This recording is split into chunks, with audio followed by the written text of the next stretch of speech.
The question of whether or not a person could cook on the Sabbath day. And the rule, of course, was that, no, that's working. So, is it work to cook? Yes.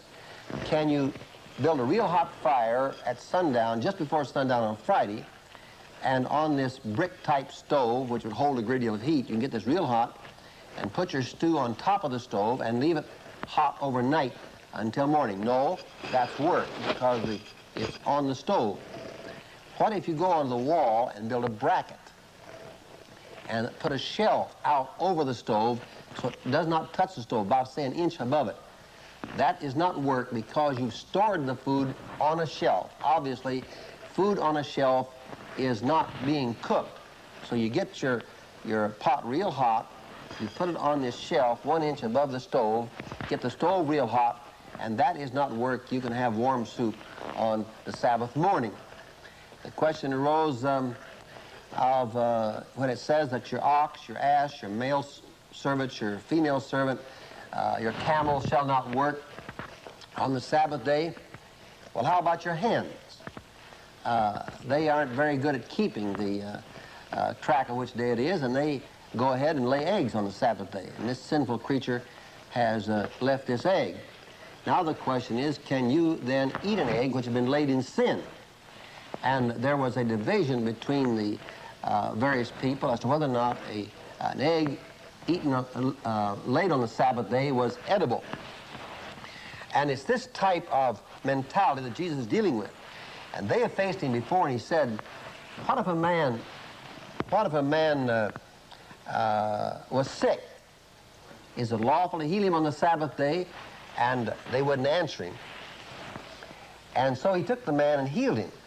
And then he said, my justification is that your own law said under Moses that if the ox or the ass falls into the ditch on the Sabbath day, you can break the Sabbath to heal, to save the animal. And this man that I have healed is a child of Abraham, and I healed him on the Sabbath day because he's a child of Abraham, and I do good works. I took him out of the ditch as you would take your ox out of the ditch. I trust God will enable us to be spiritual and not to be legalists. Through 11 in Luke 14. Now he told a parable to those who were invited, when he marked how they chose a place of honor, saying to them, when you are invited by anyone to a marriage feast, do not sit down any place of honor, lest a more eminent man than you be invited by him, and he who invited you both will come and say to you, give place to this man, and then you will begin with shame to take the lowest place. But when you are invited, go and sit in the lowest place, so that when your host comes, he may say to you, friend, go up higher, and then you will be honored in the presence of all who sit at the table with you. For everyone who exalteth himself shall be humbled, and he who humbles himself shall be exalted. Exalteth himself shall be humbled, and he who humbles himself shall be exalted. Story further about the kind of people to whom we should give invitations when we have a special feast. Verses 12 and through 14. He said also to the man who had invited him, when you give a dinner or a banquet, do not invite your friends or your brothers or your kinsmen or rich neighbors, lest they also invite you in return and you be repaid. But when you give a feast, invite the poor, the maimed, the lame, and the blind, and you will be blessed, because they cannot repay you. You will be repaid at the resurrection of the just. Now, this is a very common practice. You know and I know that the majority of people, a great many people at least, keep lists of the people who send them Christmas presents.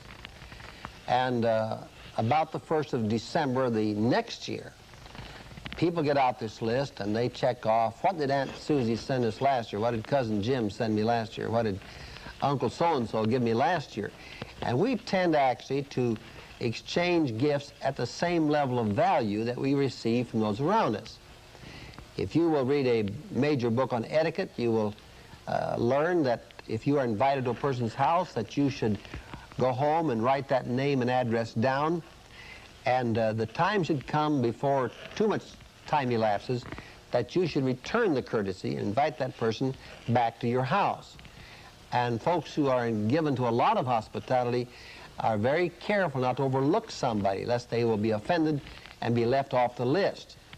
Now, Jesus said, as far as his followers are concerned, that this is not the way to do it at all.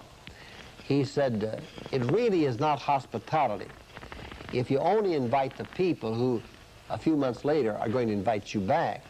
That's just a form of barter or exchange. He said, if you want to really be a Christian, when you give a feast, you go out and get the poor and the crippled and the folks down in the various sanitariums who are sick or ill or in wheelchairs, the folks who don't have any means with which to return your hospitality, and invite those. And then he said, God will bless you. As long as you're just trading hospitality with people, no credit is due to you from God at all. It's only as you invite people who can't invite you back that God, in a sense, becomes debtor to you. In fact, he goes on to say this reaches into the world to come. The rewards of hospitality to the poor and the disfranchised and the unable, that hospitality to them will affect your time in eternity. And I read this now. You will be repaid at the resurrection of the just or the righteous. Now, having referred to the life yet to come, this brings up another subject, and a person speaks. Read verses 15 through 18. That'll not complete it, but it'll give us enough to start. When one of those who sat at the table with him heard this, he said to him, Blessed is he who shall eat bread in the kingdom of God. But he said to him, A man once gave a great banquet and invited many. And at the time for the banquet he sent his servant to say to those who had been invited, Come, for all is now ready. But they all alike began to make excuses. Now, there's a very interesting subject which comes up here in verse 15 about the nature of the kingdom of God. The average person does not think actually about eating food in the kingdom of God. This is going to be a spiritual existence. But Jesus does not rebuke the popular idea here. This man said, well, if you're going to talk about the resurrection of the just, all those who are going to reach that are going to be blessed people. But Jesus said that that's going to be like a time when a man gave a great banquet and he invited the people to come. Now, this is the Orient. This is not the United States or Western Europe, in which we put on the invitation the exact time. It should be there at 8 o'clock, and so everybody comes by 8:05, so you'll not be too late nor too early.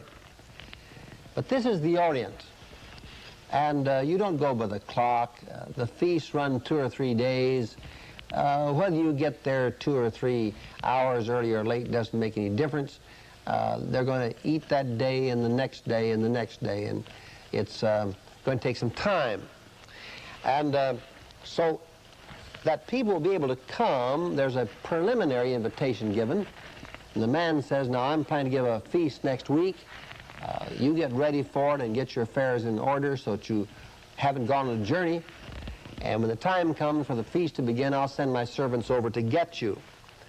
And so this is where the invitation comes in verse 17. Come, for all is now ready, but they begin to make excuses.